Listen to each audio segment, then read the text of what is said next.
आजकाल stand up कॉमेडीचा trend सगळीकडे सुरू आहे. खरं तर स्टँडअप कॉमेडी हा प्रकार एकपात्री असला तरी तो कलाकार वेगवेगळी पात्र किंवा कॅरेक्टर्स प्ले करत असतो. म्हणजे त्याला बहुरूपी नाटकाचा प्रयोग म्हणायला हरकत नाही. आता त्याच्या परफॉर्मन्समध्ये कोणावर तरी टीका टिप्पणी करणं, कोणावर तरी जोक क्रिएट करणं हे गरजेचं आहेच म्हणा. पण त्यालाही काही बंधनं आहेत आणि ही अलिखित बंधनं प्रत्येक कलाकाराला माहीत असायलाच हवी. उगाच उचलली जीभ आणि लावली टाळ्याला असं प्रत्येक वेळी घडू नये.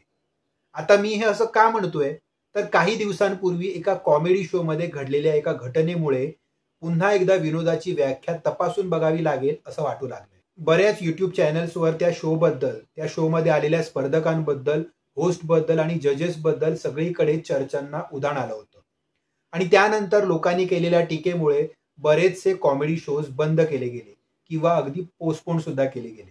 खरं तर आजकाल स्वतःला स्वयंघोषित कॉमेडियन समजणाऱ्या कॉमेडियन्स बद्दल सांगायचं म्हणजे बऱ्याच वेळेला त्यांच्या विनोदाची पातळी एवढी खाली जाते की उगाच कोणाला तरी रोस्ट करणं, उगाच कोणाला तरी ट्रोल करणं, उगाच कोणावर तरी फालतू कमेंट करून जोक निर्माण करायचा प्रयत्न करणं, कधी विनोदाच्या निर्मितीसाठी शिव्यांचा वापर आणि कधी कधी तर एखाद्या जोकचा प्रवाह अश्लीलतेकडे झोकायला लावून लॉंग बीपचा आवाज एडिट करून लोकांनाच गेस करायला सांगायचं की तुमच्या पण मनात तेच आलं ना.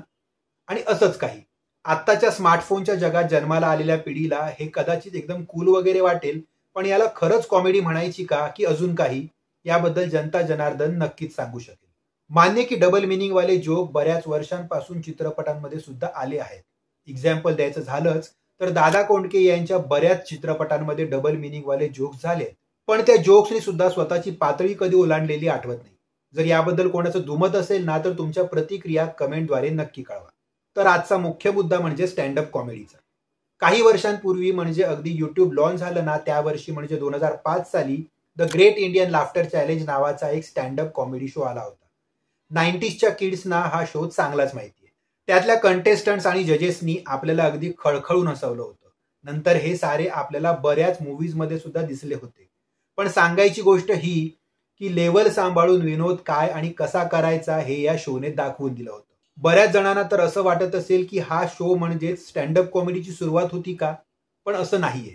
तर स्टँडअप कॉमेडीची सुरुवात भारतात एक्झॅक्टली कधीपासून झाली याबद्दल पुरेशी माहिती सध्या तरी आमच्याकडे उपलब्ध नाहीये. पण भारतात मराठी स्टँडअप कॉमेडीची सुरुवात पु ल देशपांडे यांनी केली असं म्हटलं तर ते वावगं ठरू नये. कारण शिक्षक, लेखक, पटकथा लेखक, अभिनेता, नाटककार, कवी, हार्मोनियम वादक, संगीत दिग्दर्शक, गायक, वक्ता अशा बऱ्याच क्षेत्रात स्वतःचा ठसा उमटवणारे पुरुषोत्तम लक्ष्मण देशपांडे उर्फ भाई यांनी बटाट्याची चाळ या स्वतःच्या पुस्तकावरून सुरू केलेला एकपात्री असूनही बहुपात्री असलेला नाट्यप्रयोग हा स्टँडअप कॉमेडीचा भारतातला मराठी भाषेतला पहिला प्रयोग का म्हणू नये. खरं तर निखळ निर्मळ विनोद काय असतो हे पुलंच्या उपलब्ध असलेल्या व्हिडिओज मधून नक्कीच कळेल आजच्या पिढीला. अफलातून निरीक्षण शक्तीतून निर्माण झालेला विनोद आणि ज्याला अजिबात लॉंग बीपची गरज पडू नये अशी कलाकृती म्हणजे हॅट्स ऑफ. खरं तर आपल्याकडे एखाद्या मराठी शब्दाला एखादा इंग्रजी प्रतिशब्द वापरला ना की खूप भारी वाटतं, खूप ग्रँड वाटतं लोकांना. तसंच काहीसं स्टँडअप कॉमेडी या इंग्लिश वर्ड बद्दल झालंय असं मला वाटतं. आता थोडं या शब्दाची फोड करून बघितली ना तर कॉमेडी म्हणजे विनोद किंवा जोक हा सर्वसाधारणपणे अर्थ होतो हे साऱ्यांना ठाऊकच आहे. आता उरला शब्द स्टँडअप, याला आपण मराठीमध्ये उभं राहून सादर करायची कलाकृती असं म्हणू शकतो. मग त्या फॉर्मॅटमध्ये एकपात्री अभिनय, अभिवाचन, कविता सादरीकरण, वक्तृत्व, कीर्तन, भारूड, प्रहसन आणि अगदी पोवाडा यासारखे बरेच प्रकार येतात. आता यापेक्षा अधिक प्रकार जर तुम्हाला माहित असतील ना तर आम्हाला कमेंट करून नक्की कळवा. मग या एकपात्री प्रकाराबद्दल आपल्याला खूप जुना डेटा मिळू शकतोच की, अगदी संत परंपरेपर्यंतचा. संत एकनाथ, संत नामदेव यांसारखी संत मंडळी कीर्तन, भारूड, प्रहसनातून जनजागृती करायचे. त्यांच्याही बऱ्याच रचनांमध्ये विनोद निर्मिती आहेच. मग या प्रकाराला सुद्धा आपण आत्ताच्या भाषेत स्टँडअप म्हणूच शकतो की. अगदी संतांपासून सुरू झालेली स्टँडअपची ही परंपरा पुलंनी पुन्हा पुनरुज्जीवित केली. ते अगदी आजतागायत बऱ्याच उत्कृष्ट कलाकारांनी पुढे नेली. अगदी सगळ्यांची नावं घेणं शक्य नाही, पण त्या सर्व कलाकारांनी विनोदाची लेवल अगदी परिस्थितीनुसार मेंटेन ठेवली होती किंवा आहे. मान्य की कालांतराने विनोद निर्मिती बदलत जाते, विनोद बदलत जातो, पण किती आणि कसा हे ठरवायचं कोणी. एकंदरीत काय तर अभिनयातल्या 9 रसांपैकी हास्यरसाचं एक वेगळं महत्व आहे आणि ते जपण्याचं काम जितकं कलाकारांचं आहे ना तितकंच ते रसिकांचं देखील आहे.